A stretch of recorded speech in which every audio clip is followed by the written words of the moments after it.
Welcome in, ladies and gentlemen, to another edition of Talk of Champions. I am Billy Embody. Right there on your screen is Ben Garrett. We're excited to bring you another Ole Miss Fall Camp practice report presented by our friends at RiverLand Roofing.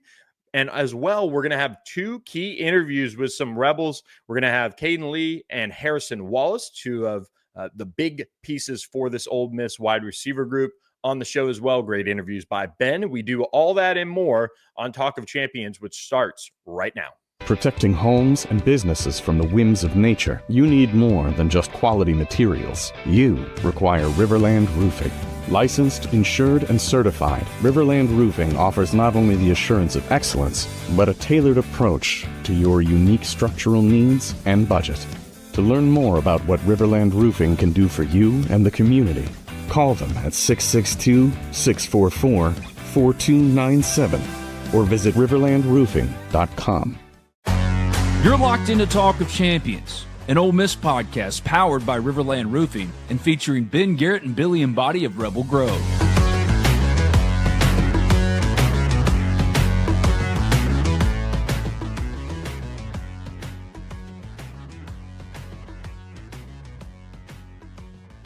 Well, welcome in, ladies and gentlemen, to another edition of Talk of Champions, presented by our friends at RiverLand Roofing. 662-644-4297 is where you can get the latest on all your roofing needs. Schedule an appointment, schedule an estimate, however you want to do it. Reach out to our friends at RiverLand. Ben Garrett joining me from the New Albany branch of the RiverLand Roofing Studios, and we have a ton to report as Ole Miss wraps up their first week of fall camp. Ben, you were out there today on this beautiful Friday. What'd you see that the Rebels showed off today? Well, first, it was really fun because my wife and youngest daughter, there's Riley, they went back to school today, Bill. So Gracie, my oldest, actually went with me to practice. It was take your daughter to work day, and it was really neat for her to, shake hands with TJ Daughtery, who said, "Man, Ben, that's your twin," and he's not lying. And all the coaches and Jonathan Hess and others that came and talked to us. That was really cool to experience that through the eyes of my daughter. And it was funny because Chuck, who works with us at not the Ole Miss Spirit, Rebel Grove, excuse me. I'm still working. I'm sorry, Bill. I'm working on that. Chuck is the Ole Miss Spirit, though, so that's totally expected, Well said. But Chuck, who works with us at Rebel Grove, an affiliate of On3, sign up right now for just $1. Man, you can get all of this coverage for just $1. We're rolling over at Rebel Grove, the newly rebranded Rebel Grove. But Chuck walks up and says, "Gracie, who's the best running back?" She said, "I don't know what a running back is." So it was a fun little experience with my daughter today at practice.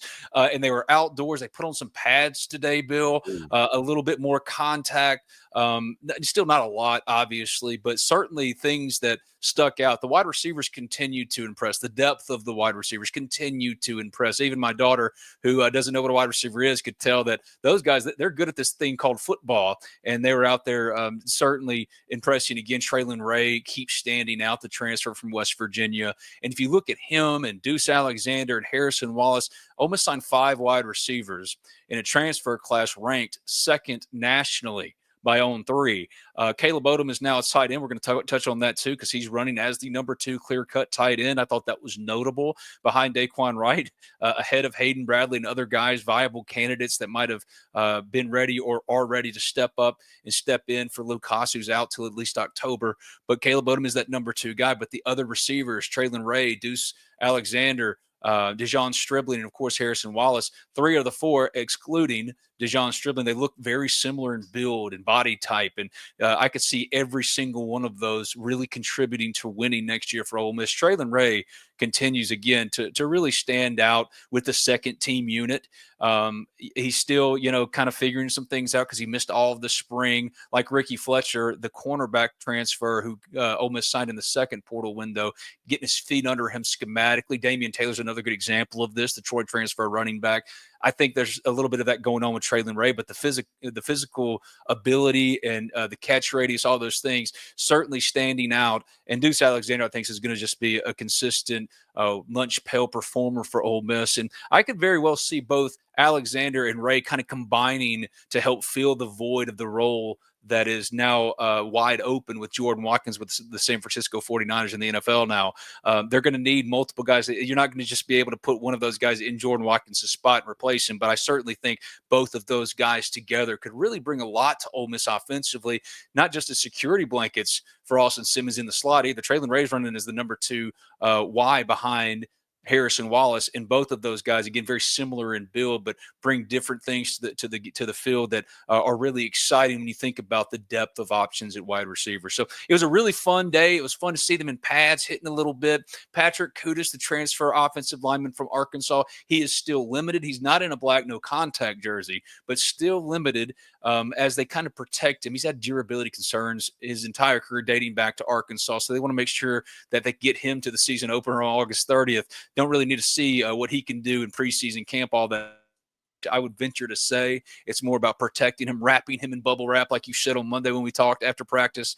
Same thing here. I think because he was out there at the very start of practice, individual stuff, he was snapping as the number 2 center behind Bryson Sanders, which is something we've talked about a lot. And John Wayne Oliver, who they've moved to center after a strong spring at tackle, he's really providing some intriguing upside, there at that position as well. So I think Patrick Kudus could play today if Ole Miss, kicked off the season today, but they don't kick off the season today, Bill. They don't kick off until August 30th against Georgia State, but certainly some exciting, encouraging signs out there. And honestly, I don't see a ton of problem areas. I mean, there's obviously some work to do in the back end at the secondary, but Kapina Gushkin has really just been a stabilizing force. Sage Ryan as well. They're still figuring some things out at corner. Antonio Kite and Chris Graves are still starting with the first team. I think Ricky Fletcher is going to start sooner rather than later, but a lot kind of all-encompassing there in that answer for you, Bill, because it was, while we only got a limited viewing like we will for 11 practices, which is more than most every other media group in the SEC,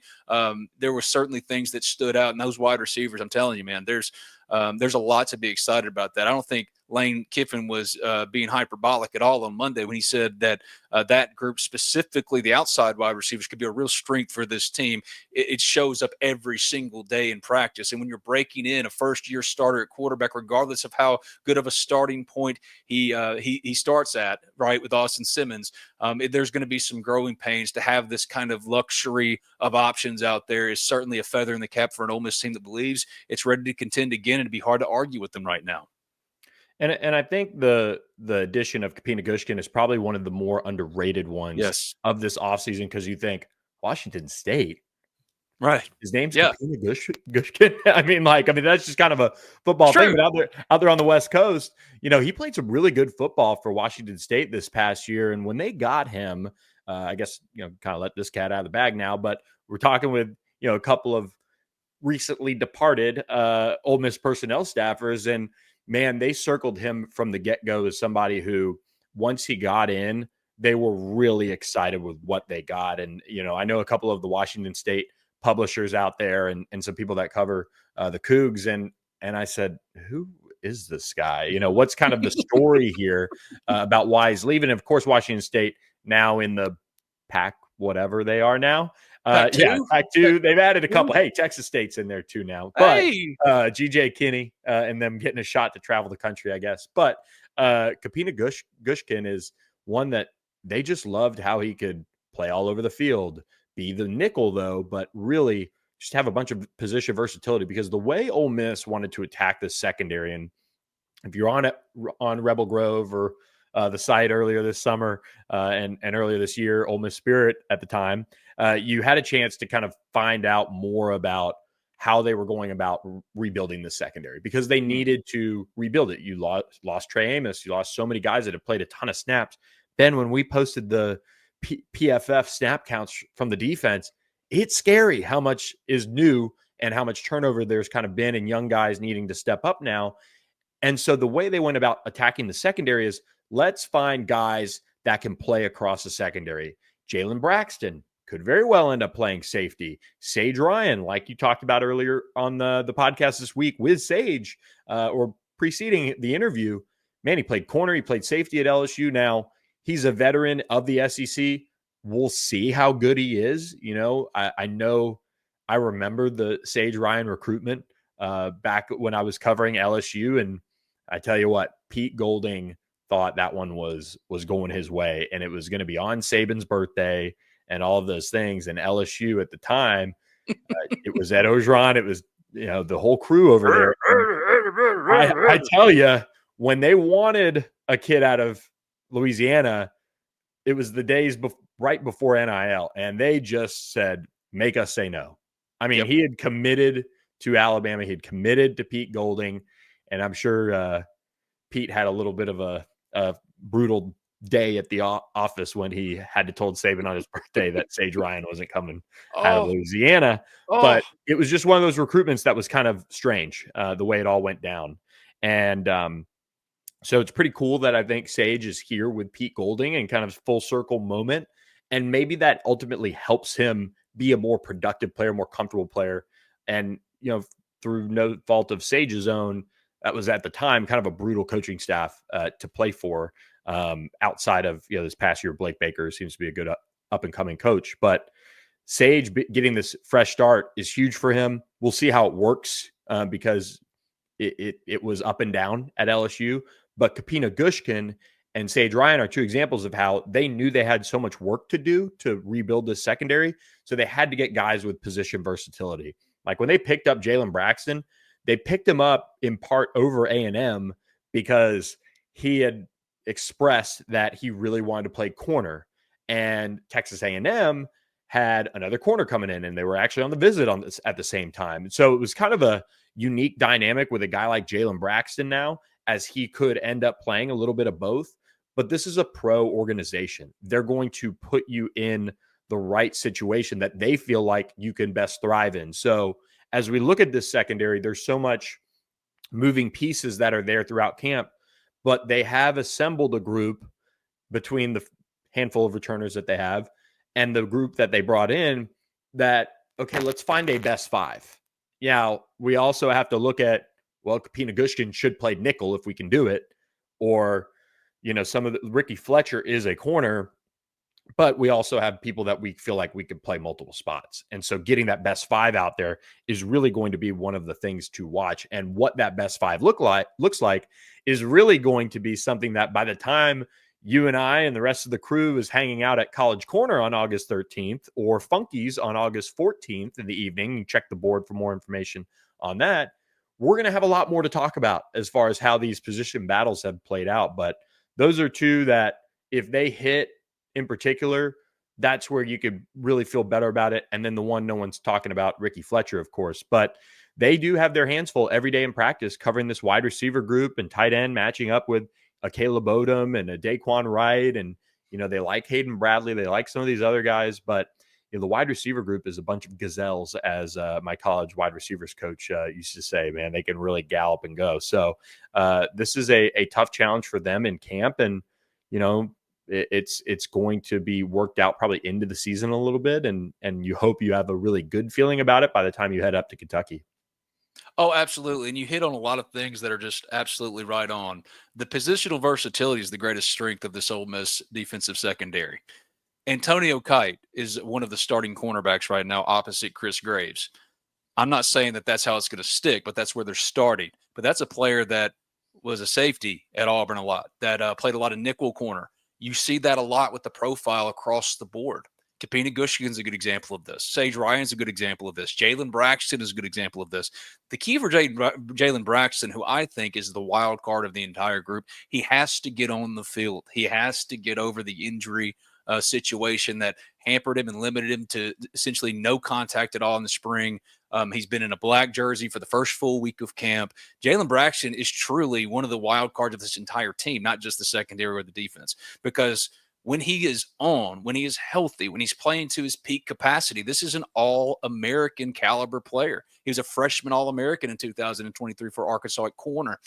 If Ole Miss goes into the year starting Antonio Kite, an Auburn transfer, or Chris Graves, who's in his second, maybe third, but second year, I'm pretty sure, or third, I can't remember. With Chris Graves came from Miami, another transfer guy. If neither of them or one of them can't really settle into one of those spots, well, yes, you can put Jalen Braxton there. Sage Ryan can slide over there, and then you can figure some things out on the back end. Nick Cole, it's time for him, and he's starting right now for Ole Miss at free safety. But I think they like the mix they have, it's certainly better, in such a better place than it was after the spring, Bill, because after the spring, man, talking to a man, they didn't know, they knew they didn't have enough. They knew they didn't have enough, that just wasn't going to cut it. And now you're seeing the labor of the second portal window really play out for Ole Miss, because now there's an actual two deep. Ricky Fletcher is going to push Chris Graves. He's right there with the second team already. Tavoy Fagan, the transfer from Clemson's in a black no contact jersey, but he was going through some team stuff. I think it's more just about protecting him, keeping him healthy. He's wearing number 21. He has a lot of there's a lot of excitement about what he could be in the future. Maybe in the short term, he's more of a depth piece, developmental piece, but what he could be, they're really excited about. And already when he's your second, third option there at one of the cornerback spots, it's just such a better position than Ole Miss was in coming out of the spring. Also of note, TJ Banks was at practice today. He was on walking crutches. He wears number 7. He was number 19. He changed to number 7. They moved him from cornerback. He was one of the 2 starting cornerbacks for most of the spring. Now he's been moved to safety, but he's out because he was tragically in the car when Corey Adams and other Ole Miss football players, when the shooting happened there in Memphis that resulted in a loss of life for Corey Adams. And tomorrow they're dismissing, the entire team is, so that the players and coaches can go to a celebration of life for Corey Adams in Memphis on Saturday. It's, I think, a really important and significant thing for the team to do, a show of solidarity and support.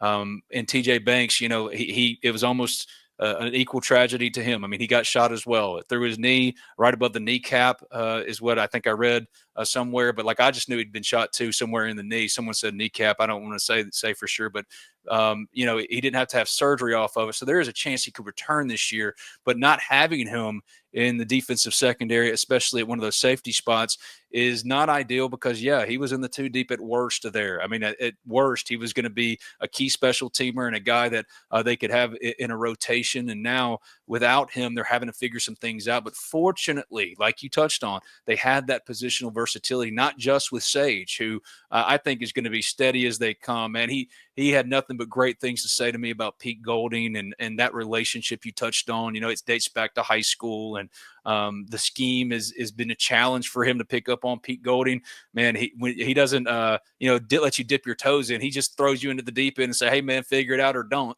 And so far so good for Sage Ryan, though it has been really difficult for him coming from another decorated system at LSU, but at Ole Miss and Pete Golding, it's been a different animal. But he's learning on the job, and he's done a good job so far. And I think that veteran leadership that he can provide as well does not need to be discounted, especially for a group that doesn't have a lot of it right now. I mean, it's a lot of guys with upside, but not a ton of sure things. Sage Ryan needs to be one of those sure things, and so far he has been. But you nailed it, man, with Kapina Gushkin.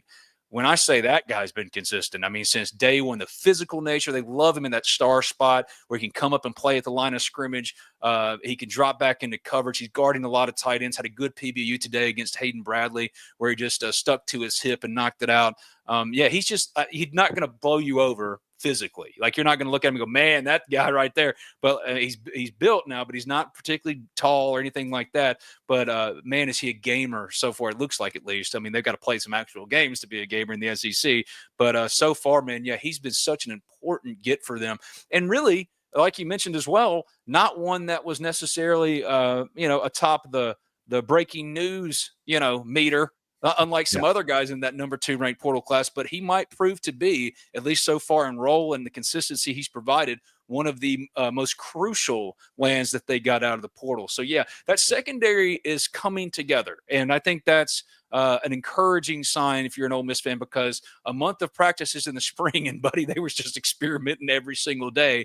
Now I think they have a good hold on what they think it's going to look like. It could obviously change. This is just week 1, but so far, it's been an encouraging turnaround for that secondary that really it was the problem areas coming out of the spring. And that 2 deep looks different. The starting 5 looks different, because I think they really love their starting 7. Talking to a source on the Ole Miss coaching staff, they said if they would put their front 8 against anybody in the country, their rotational front 8 against anybody in the country, And that's speaking specifically about the defensive line. And yes, there's you lost everything. Princely, Uman Jared Ivey. But like there's Walter Nolan. We got to stop not mentioning Walter Nolan, the best of the bunch probably. But they love what they have. They really do. Taron Perkins is in for a monster year. He's coming off a monster year, but I think they're about to build the whole defense around him and just turn him loose. Deshaun Womack has really taken to that Jared Ivey role pretty well. William Eccles and Cam Franklin are both with the second team, but man, once they crack the starting lineup at some point, it's going to be hard to take them out. I'm going to tell you that because those guys are really pushing as well. But Xavier Harrison, Jam Brown, they just really like the depth of the front seven, but they had to match that with the back five. And I think now they're not quite there. Obviously, they're not there, but certainly at a much better place than they were coming out of the spring. And that's a big deal for this Ole Miss football team. Yeah, no question about it. And look, one of the guys that Ole Miss defensive backs are going to have to take their lumps with, it seems, is Cayden Lee, the star slot and returning receiver for the Rebels. We've talked to him multiple times this offseason. That's my guy, Cayden Lee, Honeycomb Lee. That's my dude right there. I mean, he's a good dude, and he's really taking the leadership too, Bill. And I think that's important for a brand new team. Cayden, while he's a little softer on the spoken side, man, he plays big, and he's a fierce competitor, and he's been a great friend of this program. I just wanted to give him a shout out because what a good dude he's been for us. He has, and I mean, the thing about this business is like when you. And I think Ole Miss does a really good job. And I really think this is one of the reasons why this culture is as strong. And in my limited time following it day in, day out since, last summer, really, this is a program that all of their guys, for the most part, are well-spoken, will look you in the eye, like build a relationship with you. And it's a pro mindset that I see out of this program. And that's what really helps build these guys up so quickly to getting to that level of talking and being open and, just building a relationship with you away from even when you're in front of the entire media, having the guys that you've had on the pod with the gamers and as well as just the exclusive interviews that we continue to have on Rebel Grove YouTube and the podcast network, Talk of Champions. You could see why Lane is able to talk about this team and his players the way that he is with kind of that pro mindset because they are pros. I mean, they are. Like hearing you interview Sage Ryan, and I interviewed him as a recruit. When he blew up, it was at the Nike opening going into his sophomore year maybe. And he had all these early accolades, being at LCA and Lafayette and playing the way he did.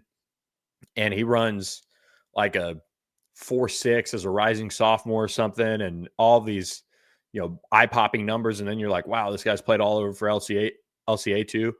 Man, he was like, it was like having a conversation with just a regular old guy between you guys. And I think that's something that just speaks to the culture, and Cayden Lee is a part of it. And so we're really excited to have him join us again on the podcast. And then, of course, we've got another one coming for you guys right after that, as well as Harrison Wallace, a newcomer. I saw him play his last college football game just in December. That's a stud, Bill. Or not his last college football game. I saw him in the college football playoff in person. There you go. SMU's last game of the season. So there you go. But what about facts? Anyway, we're going to have Cayden Lee on and join us now. But before we do that, we do want to remind you guys about our friends at myperfectfranchise.net. Andy Ludicky can help you get into the franchise opportunity that is best for you and your family, whether it be trying to meet some new financial goals or finding the franchise that is more in line with what you're willing to spend to start your first franchise.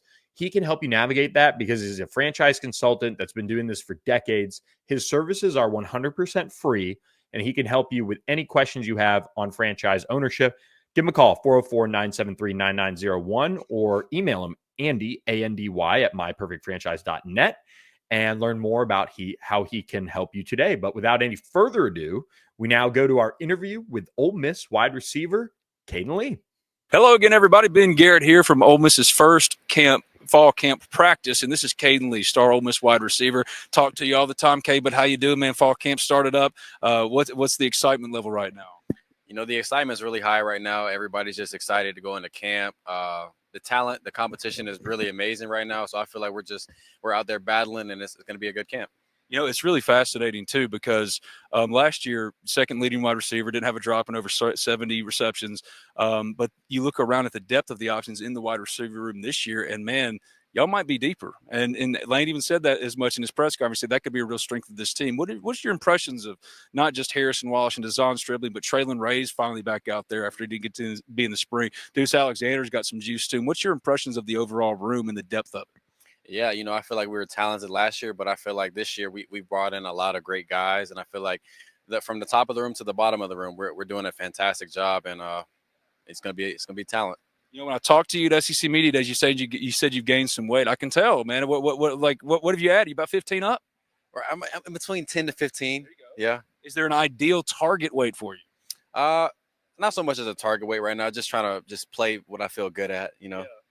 Just play where it feels good and maintain it. Yeah. What's been the challenge as far as adding weight? Have you just been eating whatever the hell you want to? Like, what's the? No, see that's where people go wrong. You got to eat the right things. You got to eat the right thing. You got to eat like the chicken Alfredo. You can't just go to McDonald's and get Big Macs and McFlurries, even though that sounds awesome. But you got to eat the right things. Yeah.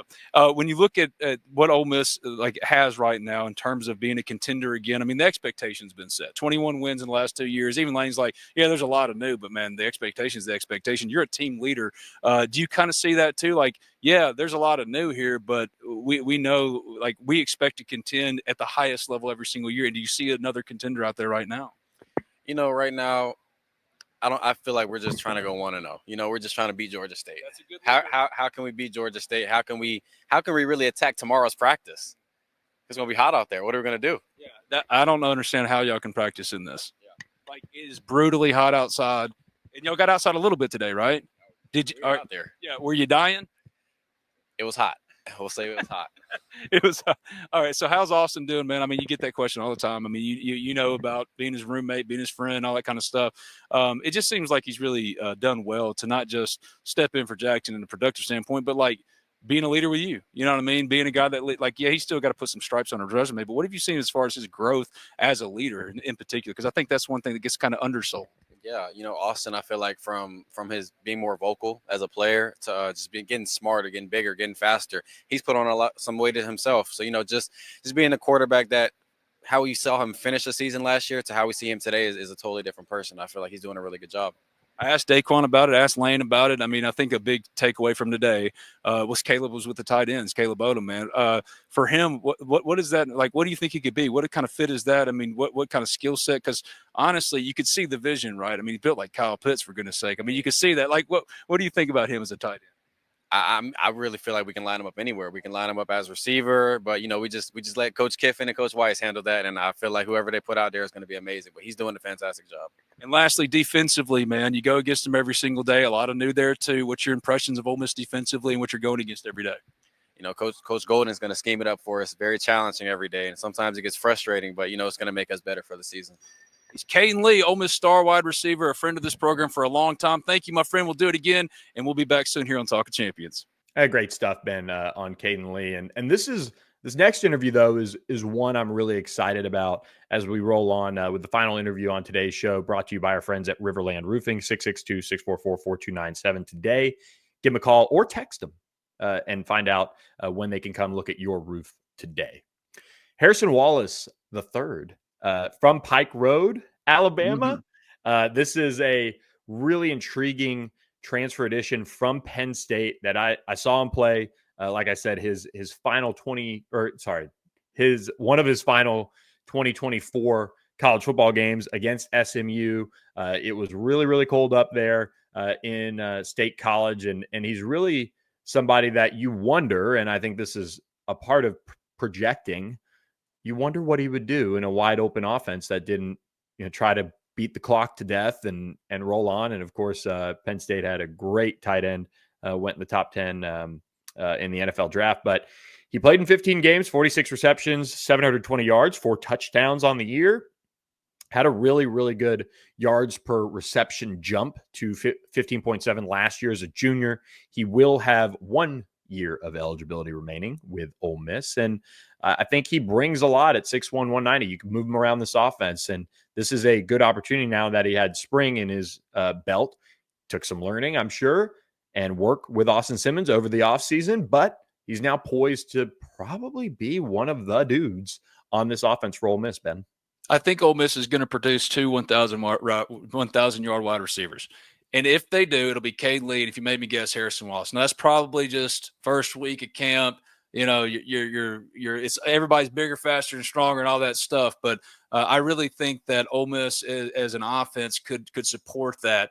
Obviously, there are a lot of mouths to feed. But if you're asking me who at least number one or the second wide receiver is after Cayden Lee, I think there's no doubt right now it's Harrison Wallace. And as far as a field stretcher, he's inarguably one of, if not the best on this team. He's a space eater, man. You move him around, you get him in space. He runs routes very similarly to Cayden Lee, just really good and proficient in that way. And, man, he's done nothing but impress since he got here. He's hit the ground running, and you're right.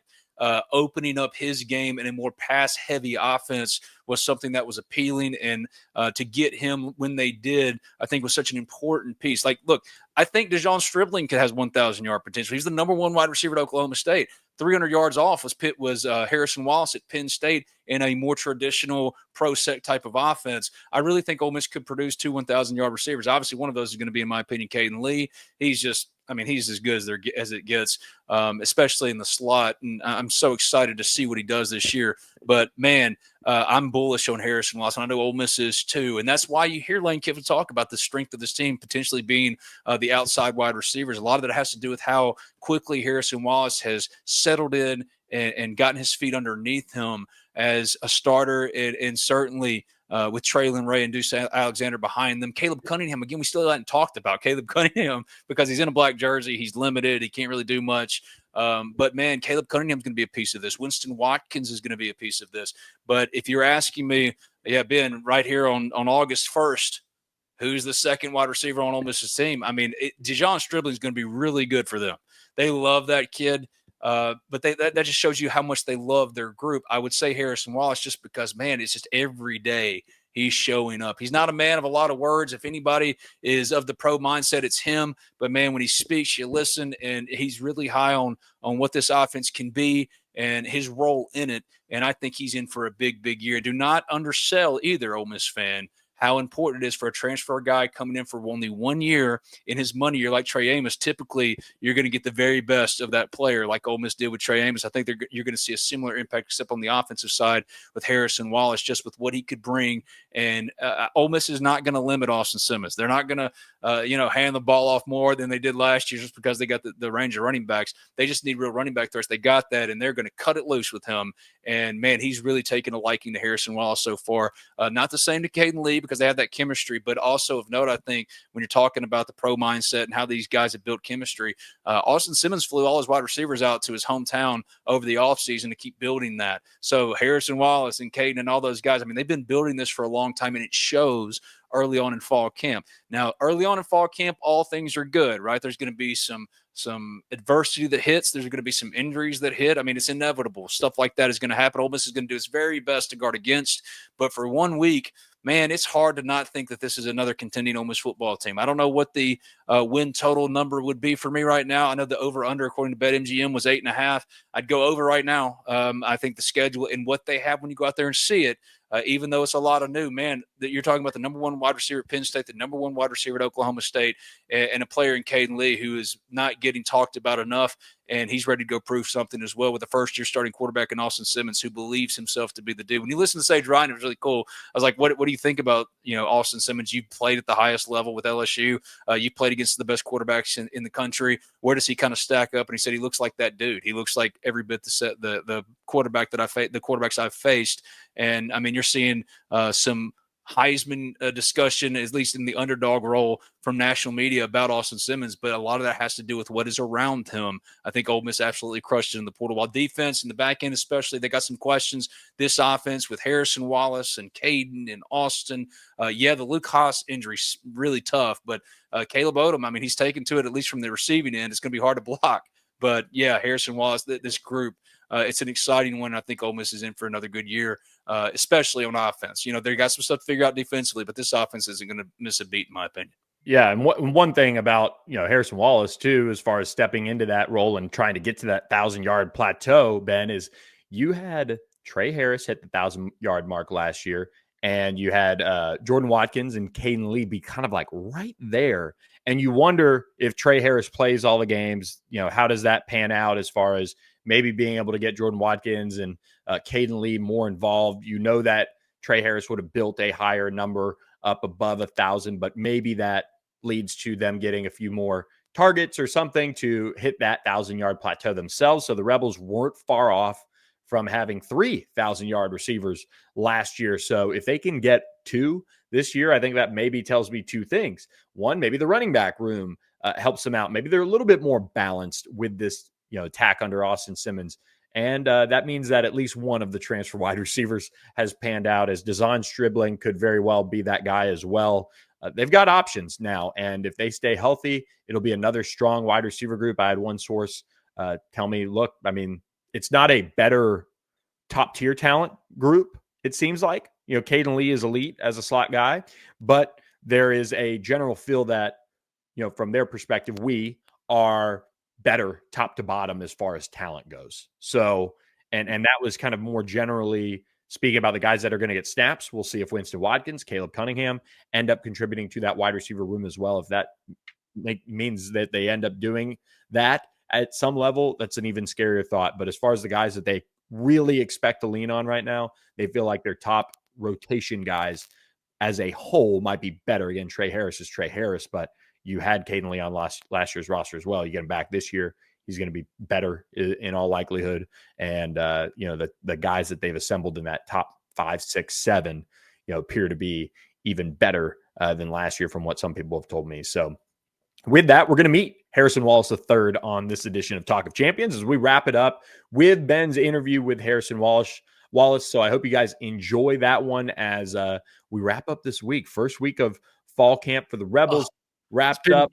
Just great, man. Just great to have football back.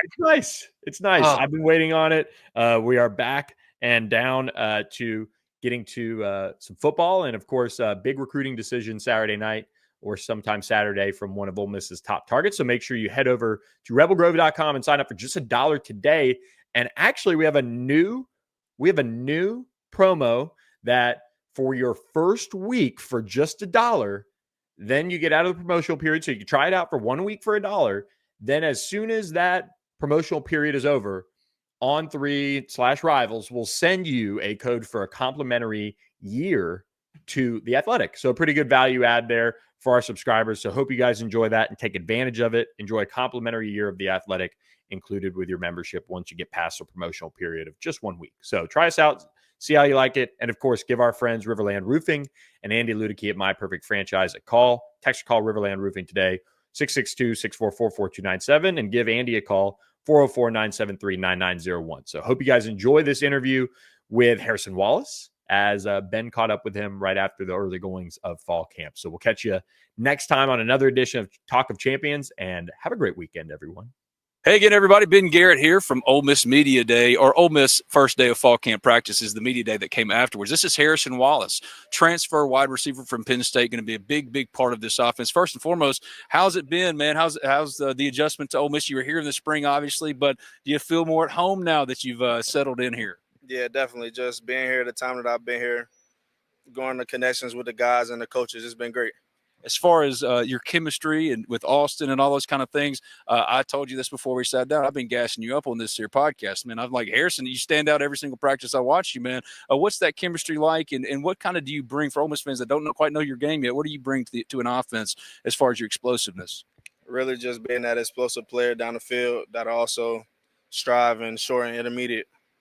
For you, when you decided to transfer from Penn State, what was the main consideration for you? I know you've gotten asked that probably a million times now, but that's not an easy decision, but it's something you decided to make for yourself. And why was Ole Miss the right fit to move to? Really just coming in on my visit and just sitting down and seeing how they run their offense and just how they use their receivers. It was just a no-brainer. It was an opportunity I couldn't pass up. Well, Lane just spoke about y'all in that in his little media opportunity. He said the outside wide receivers in particular could be a real strength of this team. And you look out there, man, there's some depth of options. What do you think about y'all's room, the young guys, and just not just you and the starters and DeJohn in there, but like it seems like y'all have a really, really loaded up room. Yeah, we have a great room, and just having that depth, it's just going to push everybody to be their best every day because there's always somebody coming for that job. As far as Austin, man, this is his first year start. I tried to wait and ask you about him, but everybody's going to ask you about him. It's the quarterback. Everybody asks about the quarterback.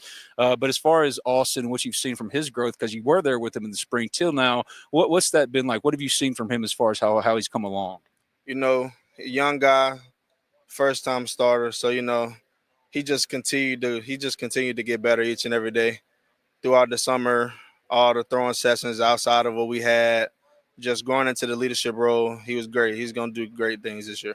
And as far as looking around at this team, man, because the expectation has been set. 21 wins in the last 2 years. Lane says a lot of new, but the expectations are the same. As players, do y'all feel the same way? I mean, it looks like y'all have another contender again. Do y'all feel the same way? Yeah, for sure. Definitely.